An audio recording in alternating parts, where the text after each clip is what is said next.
The road to WrestleMania. Best time to be a wrestling fan. Of course, the road begins at the Royal Rumble. On January 25th, 2019, after being lifelong wrestling fans and attending countless WrestleManias, we returned to Phoenix, Arizona after just being in Phoenix 2 weeks earlier for Ace Comic Con, where we met Becky Lynch, The Man, and Alexa Bliss. Yeah, it was the shortest time we've had in between trips for sure. Oh, for sure. Yeah, and then, what do you remember about the Friday and the flight and everything like that? It was pretty exciting because we were, for the first time, actually flying up together. Yeah, so if there was any delay and we didn't have to deal with the bullshit of like one person waiting forever and the other person just being stressed because the other person's waiting.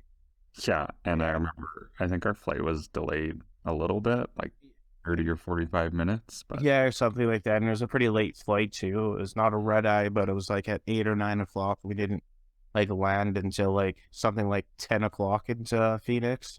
yeah, because I remember us being up till like midnight, because you know how you get after a flight, you kind Yeah, of, you're all full of energy. You just arrived somewhere you want to explore.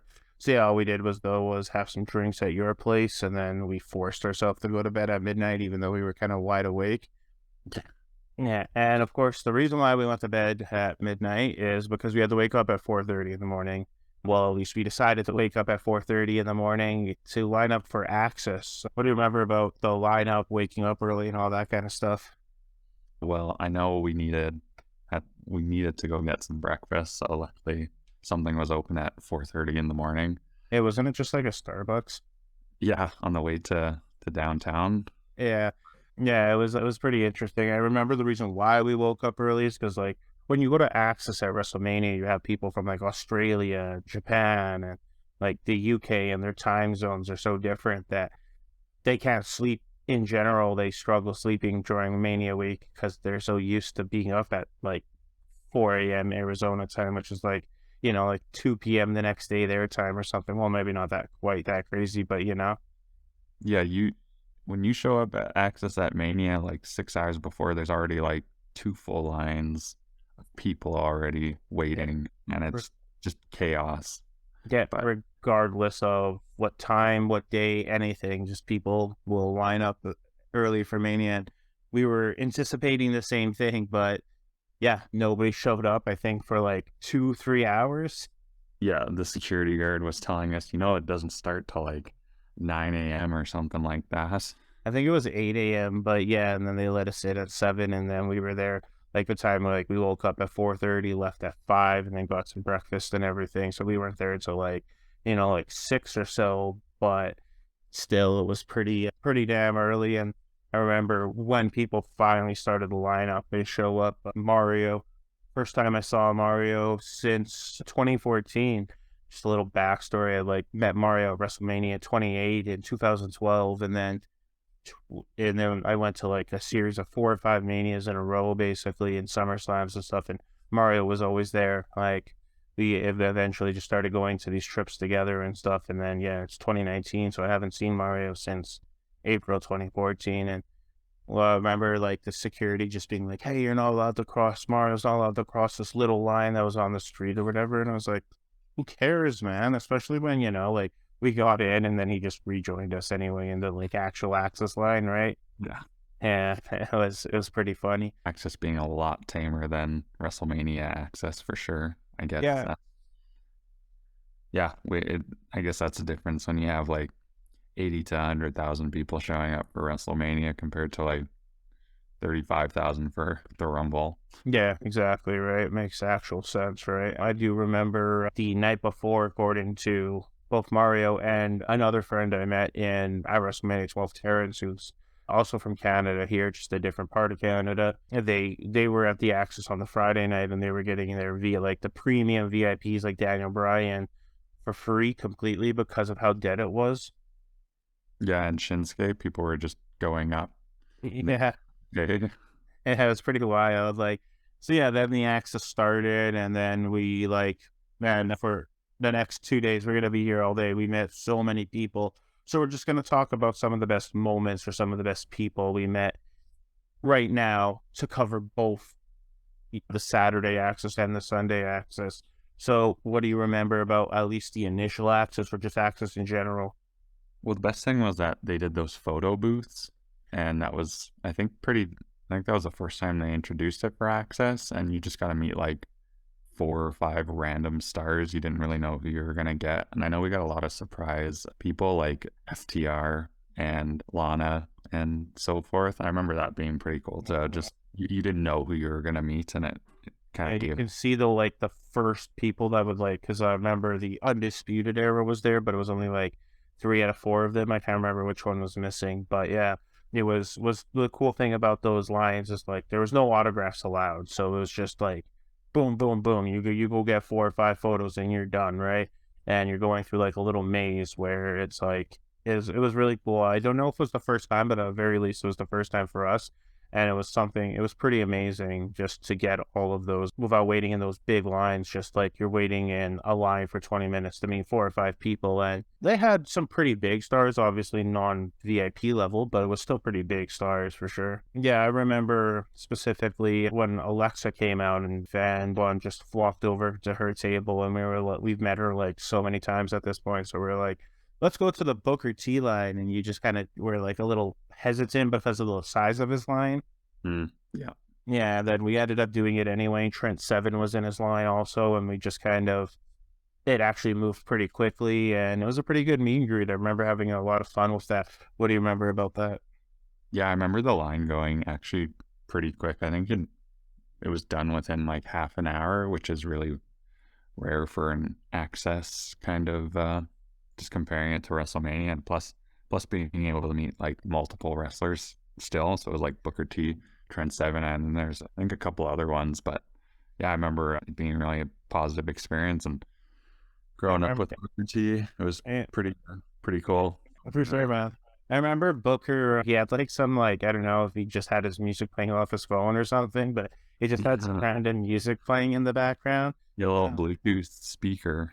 Yeah, a little Bluetooth speaker, I guess. Like, I don't know why, but sure. Who else do you remember meeting? One of the big ones for me was Tony Storm, obviously. Yeah, we were in another line. I don't remember who. We saw Tony Storm come out, and we were just like, okay, we need the course correct, and we're going to meet Tony. Yeah, because we didn't know. We knew she was going to be there. We just didn't know where. Hmm. The great thing about Access is they don't ever tell you where until you start looking for that. Yeah, Like, and you know, sometimes it's a little bit of like just luck if you're in line or you're not in line, or the proximity of your line if you're like done a photo op, or if you're the next person in a photo op before the changeover happens, and like you that might actually mess you over for that next layout. yeah, I remember we were meeting Johnny Gargano, his line, and then Tony came out, but it was in the line right beside us. But luckily, it wasn't too bad, especially when they're signing for 2 hours. So we didn't really sweat it. But I remember we got, I think, pretty lucky because we got Johnny Gargano. We knew where he was. It was a pretty amazing chat with Johnny. I really liked talking to Johnny, and I think right next to Johnny was the 2 members of what's Walter's group's name? Why can't I remember? yeah, Uh, the Imperium. Imperium, yeah. So at the time Imperium was even formed, I don't believe. So like they were just like NXT UK tag champs, I believe. Fabian Archer, and I can't remember the other guy's name, but yeah, it was kind of like in hindsight, it's like sweet, I got 2 of the members of Imperium. Um, I yeah, remember so people kept trying to steal Johnny Gargano's cereal. They kept asking if they could take a box. yeah. I also remember in the photo op VIP line meeting, like I think her name now these days they did that WWE stupid new name rebrand. It was like Casey, and I think her name is Casey Katana Oh, for some yeah. reason. Yeah. And yeah, that was a very cool meet and greet. And that Rumble Shields, which we'll get into in a bit here, was a pretty cool experience. So before we get into the VIPs, we met Leo Rush, we met Andrade, which was cool. We met Andrade twice, once with just Andrade and then once at a booth with Zelina Vega. Yeah. Yeah, and then we also met Raquel Gonzalez Rodriguez, whatever you want to call her. On NXT, she was one. The on main roster, she changed her last name for some reason, but it's still like a very common like Mexican last name, so I don't even know why I changed it to begin with. But yeah, now let's get into the VIPs. What about some of your VIPs? Oh man, the big one. Well, first off, the canceled one was, what was it? It was Drew Yeah, it was true that canceled, and Bobby Lashley. and Bobby Lashley, and I remember we were both really choked because we both But really wanted to meet him. but they gave us the ultimate replacement. They gave us Triple H and Stephanie McMahon. Yeah, that was awesome. Like at the end of the day, I would take Triple H and Stephanie McMahon over both Drew and Lashley 10 100%. out of 10 times, you know? Yeah, they were so amazing to me, Yeah. especially Triple H being my all-time favorite growing up. So it was pretty surreal to meet him. I remember, yeah, just enjoying every moment of it. Yeah, it was really cool. I just remember like they kind of have a good like work dynamic with in terms of meeting fans. Triple H, like most of the big name wrestlers, is just kind of quiet, nice, and everything. You're just not gonna have like a charismatic conversation with the guy, right? Like Mm. he's just, hey, how's it going? Goodbye. And then well, you got Stephanie, who's got that like motherly love going on. Yeah, yeah, she did. I remember when we did the Miz and Maurice photo, they were filming what Miz and Mrs. or whatever Yes, with the episode that week, I guess, was more focused on like the Mrs. Dad and everything. So he was there. So we also got a quick little photo of Mrs. Dad. the best. Yeah, sure. That was pretty awesome. Met Balor, met AJ. Anything about them? No, pretty. I met Balor before, but AJ was a pretty awesome one to meet.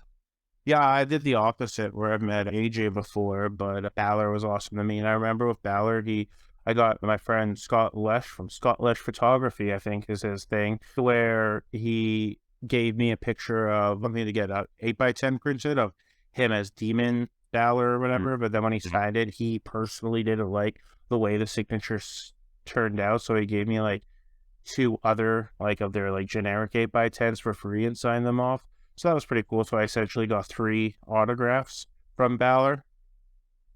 yeah, that was pretty sweet of him. Who, He's always nice to meet. yeah, who wasn't a VIP. I just wanted to mention it was Mandy Rose. I just every time I've met her like 4 or 5 times, and she is the greatest. She's just super like easygoing. You wouldn't expect it from her, but she is the best person to talk to. You'll like just have a 10-minute conversation with her, and they'll get. I remember the people got mad at me for talking to her so long. Yeah, Yeah. Met Samoa Joe also in the little photo op thing here, so that was probably the biggest, maybe that or FTR in the little photo op stuff. I do remember we were super rushed. We had what I think it was Elias Braun Strowman and Sasha and Bailey. at within like the same time frame.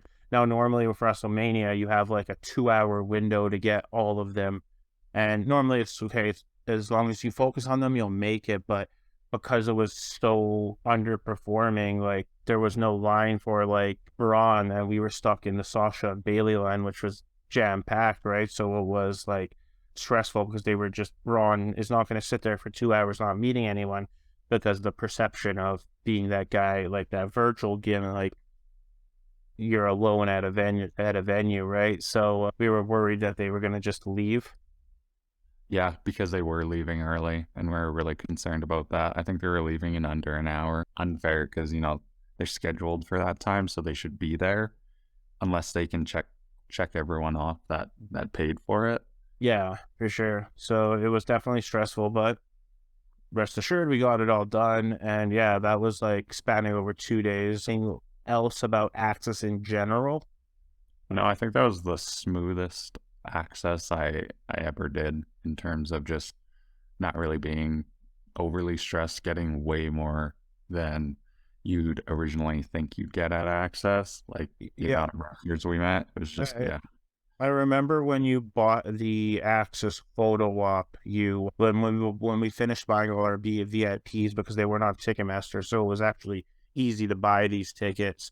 We had like we just decided, okay, Saturday, all we can really do is focus on the VIPs. We're just gonna go from VIP to VIP, and we're not gonna meet anybody else. But we ended up meeting like 4 or 5 of them.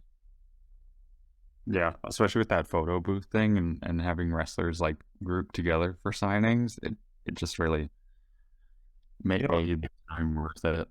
I remember the original plan quickly before we get into it is in the same venue of Access, there was supposed to be like a Walker Stalker con, and we were originally going to go to the Walker Stalker con it was during the Sunday's Access when Triple H and Stephanie was doing their signing. And there would have been like the actor who played Daredevil, or not Daredevil, Red Skull in Endgame and Infinity War, Mm, yeah. and Carl, and we were like dead set. This was the plan. Access on Saturday, Walker Stalker Con on Sunday, then go to the Yep. Rumble. But then Walker Stalker Con canceled. And, I'm kind of happy they canceled just because Triple H and Stephanie ended up getting announced. And that would have been like awkward to buy all these Walker Stalker Con stuff. And then all of a sudden, Triple H and Stephanie get announced. Oh, for sure. Yeah. Yeah, all right. So after we're just now going to go in chronological order of events and skipping Access. So this was Saturday. We did the Access stuff, had a good time. Then we had to rush back to the car. We ended up staying a little bit later than Access, and we had NXT to attend to that night. And I remember I was stressing.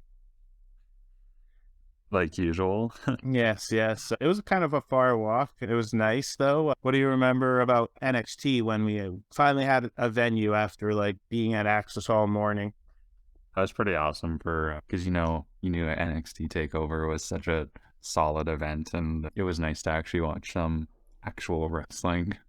Yeah, that's always the thing when you do Access all day. You're like, I want to watch wrestling now. I know they have the wrestling that's happening at Access, but it's always like, whatever. I don't care about that. I need to get my meet and greets, right? Yeah. It starts as Shayna Blazer, and Blazer at the time was just a massive freaking star. But yes, her undefeated, well, not undefeated, but yeah, they just made her the most dangerous woman in NXT, pretty much. Yeah, and then we had Johnny Gargano, Johnny Wrestling, Johnny Takeover versus Ricochet. Yes, the match of the night for me. I was so pumped. I really wanted Gargano to win, and he pulled through, and the crowd just went insane over that win because he always kind of lost that takeover.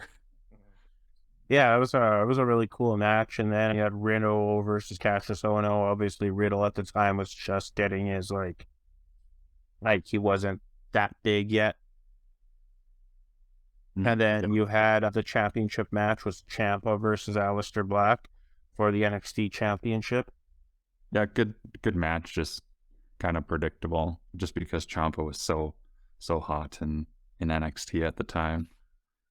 Yeah, for sure. It was definitely a good NXT. I do remember one thing that was always standing out is there was like some talent missing from the card for some like, and then they all kind of had a big brawl afterwards, like the way to close the NXT, and that included the likes of like I think like Adam. I don't know if Adam Cole was injured, what was going on with Adam Cole, but he just wasn't wrestling on this show.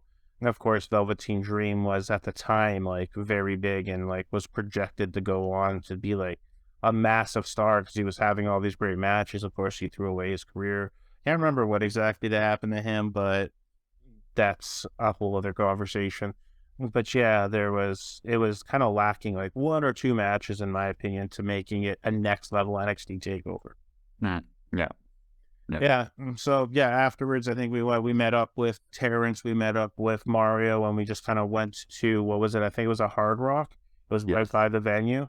Yeah, Right it across was. the street. Yeah, that was good. And then we just went back to your place, crashed, and then the next day was the day of the Rumble.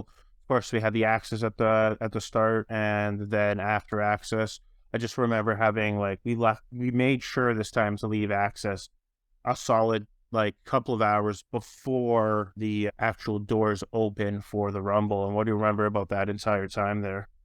Yeah, it was fun to just when we left Access. It was pretty lively downtown for Sunday with Access and the Rumble about to happen that night. But I remember it being just like perfect weather, and we were walking around the venue. I think we did a full loop around the stadium, just checking everything out, and they had some kind of cool display things. It's almost like a little maze. Yeah, I like just around that baseball venue there. I just got a like it really stands out as I think it's really nice visually, like architect wise. Like it was really cool to see everything. And then I do remember one thing that stood out was The fact that I think it was Drew and Sasha, like they were on the other side of this like gated cage, and people were like, Drew, Sasha. Yeah, I remember us just actually sitting down by that gate, and then they just decided to set up there and do that like interview like close by the gates, which was kind of funny. But I remember us being so disappointed that they canceled his VIP. I'm not sure if it was due to like ticket sales or what. Yeah, I definitely one of those things where like even all these years later, this 2019, we still haven't gotten that photo with either Lashley or Drew for that matter. And like it kind of definitely made me salty and one of those hidden white whales kind of thing. So yeah, afterwards we finally got into the Royal Rumble and it was like 2 p.m. and we didn't leave the Rumble until 10 p.m. But a long day in one venue. What do you remember about just arriving in the venue and everything? I remember you were really hungry, I believe, or you wanted Uh, coffee or I something. really wanted a latte, yes. Yeah. And we ended up having to walk the entire venue because it said it was in one spot, but it moved and it was like on the complete opposite. Yeah, yeah, I remember. That's right. Yeah, it was really cool. I do remember we had great seats, kind of like I Except just for that light. Do you remember the beam of light? That yeah, that's like a issue that always happens in these like stadium wrestling shows is that they like have these beam of lights. I don't think I've ever been to like a WrestleMania or an outdoor like baseball arena at SummerSlam Access, whatever the case may be, where a light doesn't distract me as F, right? yeah, unless you're on the floor, it's pretty hard not to get hit with a beam of light. Yeah, for sure. I do remember it was like where we were sitting, the seat itself was kind of like we were like 100s, row one or something like that, but the actual ring itself was pretty out there versus like where we were. Like it was some distance for sure. And I can definitely remember that it was really nice. Normally these things are jam packed and there was just nothing. Like there was nobody sitting next to me or nobody on either side. Oh, yeah. Yeah, it was pretty cool. Now, what do you remember about the Rumble? I remember us starting a lot of chants and just having the best of time and making everyone kind of laugh around us. Yeah, it was really cool. It was really cool. I remember like Mandy, I think it was Mandy, if my memory serves me correctly, when she entered the Rumble. We were just marking out and everything. Like Yeah. there's those like people, those overly serious wrestling fans are like, Mandy can't wrestle, F Mandy, right? And it's like, yeah, let's go, Mandy. Yeah, I remember us having a blast with the women's rumble. Yeah, the women's rumble was a lot of fun. And then like Casey Katana or whatever her name was at the time did that spot with like where she did the like the Kofi spot basically. Mhm. Yeah. Yeah, and that was pretty cool. And then of course like the show started with Ronda. I think it was Ronda versus Becky, if memory serves me correctly. Or no, I don't remember who it was, but Becky was in a match, so she wasn't going to be in the Rumble, right? And then Lana got hurt, I remember, and then Becky entered the Rumble. Yes, I do remember that. And then also Ms. and Mrs. Dad won the tag titles. Yes, yes. Yeah, I'm just pulling up a thing here. We had Asuka. Yeah, it was Asuka who beat Becky Lynch for the SmackDown Women's Champion. We had Miz and Shane. It was Miz and Shane versus Oh, the Bar, right? French name, right? Yeah, yeah. And I think Mrs. Dad was like his gimmick was like he was a huge Shane McMahon fan or something like that. Right, right. Right. And then it was Ronda versus Sasha. I remember that now. And that was like a big match. Like Sasha kind of like was doing nothing for a long time. And they're sort of like, okay, we're gonna start taking Sasha serious again. And then we had the match that we knew who was gonna win, but it was so amazing to see. It was Balor versus Lesnar. Yeah, yeah, it was, it was actually a pretty decent match for what it was, but it was very short, like typical Lesnar match and everything, and didn't wear the paint and everything, but it was There still was fun for what there it was a was. moment. There was Yeah. a moment where we thought he was gonna win. Yeah. Now, going back to that Women's Royal Rumble, just Becky winning, like, just probably one of the biggest moments and recent memories of just in general of WWE and everything. How like how iconic was that when she was walking down to the ring after she was officially declared in the Rumble. The fans were going crazy. Everyone knew at that point, hey, they're going to let Becky win. Yeah. Yeah, it was pretty obvious, but it was pretty cool to be in that moment. Yeah, for sure. Just being in the moment was great. Then the main event was the men's Royal Rumble. What do you remember about the men's Royal Rumble? I just remember everyone knew that Seth Rollins was gonna win, so I don't know. I try to always avoid that stuff, but for some odd reason that year I just kept seeing how he was gonna end up winning, so I was kinda, I don't know, was hoping someone else would probably win. Yeah, it was like, I don't know. I just remember the Rumble itself. Like, I don't remember much about the Rumble itself. And I remember it was just a very predictable Rumble itself.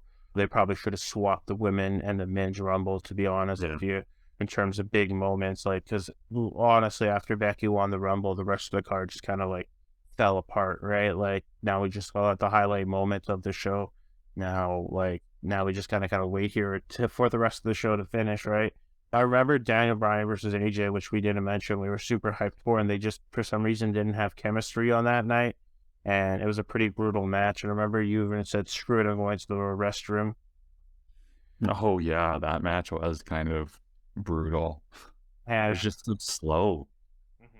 especially Just for slow. the guys of AJ and Bryan, it was definitely weird to not have a better match out of those two guys. All right, so that was the Rumble. We quickly met up with Terrence, and Terrence gave us one of those WrestleMania chairs, and they gave me the chair, and it's like still in your place all these years later. Yes. Yes, in Phoenix. It's just like a pain to actually bring it back to Canada and stuff. So it's like whatever. After that, we went over to, I think we just went back to your place. We The were so pizza. burnt out. Oh, yeah, the pizza. Yeah, we briefly got some pizza. And then we watched, I think it was the WWE 24 based on the previous year's WrestleMania that you attended. Yeah. Yeah. Yeah, and that was definitely cool. And then after that, we were just burnt out, went to bed, and Monday we had nothing except the Raw. And like it was just consecutive days of going to bed at midnight, waking up at 4:30, going to bed at midnight, waking up at 4:30. And by Monday rolled around, we were so tired. Sunday night. Yeah, we finally got to sleep in for once and take it Didn't a little slower. Yeah, didn't you wake up though when you went to a gym after all that? Yes. Yes, yes. I just slept in and then we just kind of chilled at your place for a while. Afterwards, we met up with Mario and I think we went to the Bikini Cafe or whatever that ended up being a bust. Yeah, we drove by it and we thought how ghetto it was. Yeah, yeah. It was Then just we a met up. drive through. Yeah, we met up and then I remember while we were waiting for, I think, Terrence to arrive, it was announced that at the Calgary Expo, you're going to redo the Back to the Future cast this time we're going to attempt to bring Michael J. Fox in again. And we ended up buying that photo up that then and there. And then we had some breakfast. And then the four of us, when Terrence met up, I think it was like we told Terrence said that we were going to be here. And then he ended up walking there or something. There's a big like walk around. Then we ended up going to get some breakfast with Terrence, and ended up going to get some tilted kilt with Mario and Terrence. Yes, the mushy cookie. Yeah, mushy cookie, and then you and Mario, you were just ribbing at Mario because of his cookie experience. Yeah, it was definitely a fun time. And then after that, we watched Raw. I remember with Raw, we were both burnt out, and I decided to buy some Skittles, and we could taste the rainbow because that sugar rush definitely is what we needed. Yeah, it was just so tiring for Raw and SmackDown, especially the Tuesday. Yeah, what do you remember about the Raw itself? I remember just it being a pretty decent show, fun show, nothing too special, but it was fun. Yeah, it was still good. I remember meeting, or at the end of the night, I was trying to meet that guitarist, Nita Strauss, Yeah, who was the guitarist for Alice Cooper at the time. yeah, and they didn't let it, so I made up some line. I'm like, hey, I left my keys down there. I'm going to go get my keys. And the guy was just like, I don't get paid enough for this shit. Go ahead and get your keys. Yeah, and then he let us go through it, and we just went up to her because I guess she was a big wrestling fan. So Yeah, it was fun for sure. And then the next day, same thing. This time we just met up with Mario because Terrence had some like he got the big package and he had some specialized like meet and greet stuff going on. So it was just you, me, and Mario, and we just kind of walked around, got some ice cream, and then we watched tent mode, SmackDown. Yes, tent mode. at mode and everything. Yes, it was pretty fun time. And then, yeah, what do you remember about the SmackDown? I just remember being burnt out the entire Yeah. time. I don't even remember what happened on SmackDown. I just remember I didn't want to be there. I was just so tired. I do remember. I forgot. We almost forgot to mention this. There was the vendor that was selling the like chocolate chips and stuff. Chocolate chip cookie. Oh my gosh. And then you were just obsessed with him all weekend because he kept like he had like a song. How did that song go again? How did it go? Like you know. And I'd have to, I think we recorded it. Yeah, I got recorded, so I'll show it up here. It was pretty funny. And he was just like all weekend, like NXT, all at that venue. So NXT, Raw, SmackDown. He was just super lively, just selling his like chocolate chip cookies and stuff. That was Highlight of the week. Chocolate chip, peanut butter, snickerdoodle, bottled water, cotton candy, lemonade like grandma made. yeah, for sure. Yeah, I remember SmackDown. We were just burnt out. We tried the Skittle thing. Sugar Rush didn't work this time. All I really remember is Daniel Bryan changing the title to the hemp title. Oh my gosh. That was a good funny. Yeah, and then that was basically it. So quickly, for one, if you guys like this content and you like me to want to see more wrestling content, we have tons of stories about different wrestling trips. Be sure to subscribe below, and we'll do other episodes based on how well this does. Now, how would you rate this con versus, or let's like, this is an interesting one because we normally rate a con based on just a con, right? So the Rumble, do we just not vote? Do we decide to vote? Are we only going to vote for access to make it compared to the other cons, right? Yeah, because like the trip as a whole, it's S tier. Like it was one of the best trips we ever had for, yeah, in terms of wrestling or comic experience. It was just an amazing 4 days and just a ton of memories, but depends how we want to rank it. Yeah, it's almost like if we rank the trip, it's S tier, but at the same time, if we didn't rank our ace in Seattle or Phoenix based on the trip, we just ranked it based on the con itself. So, what is the event itself? Are we going to include WrestleMania or Royal Rumble? Sorry, are we going to include Takeover? Or are we just going to include Access? Well, I guess we just include access because that was kind of the experience portion. Yeah, for sure. All right, so what do you rank it? Do you still rank it in S tier? I'm gonna rank it A tier because in terms of guests and who we got to meet, amazing. Doesn't get the S tier because there wasn't really much to do other than meet wrestlers. Like Yeah, for sure. I mean, that's at the. I guess you could have watched wrestling, but you're at a weekend of full wrestling. And yeah, I guess I can agree with that. A tier definitely loses a little bit of points for the cancellations to Drew and Lashley and everything. So yeah, I think A is a pretty satisfied rating for the Axis itself. Overall, it was a lot of fun. It was like my almost a homecoming because like from 2012 straight to 2014.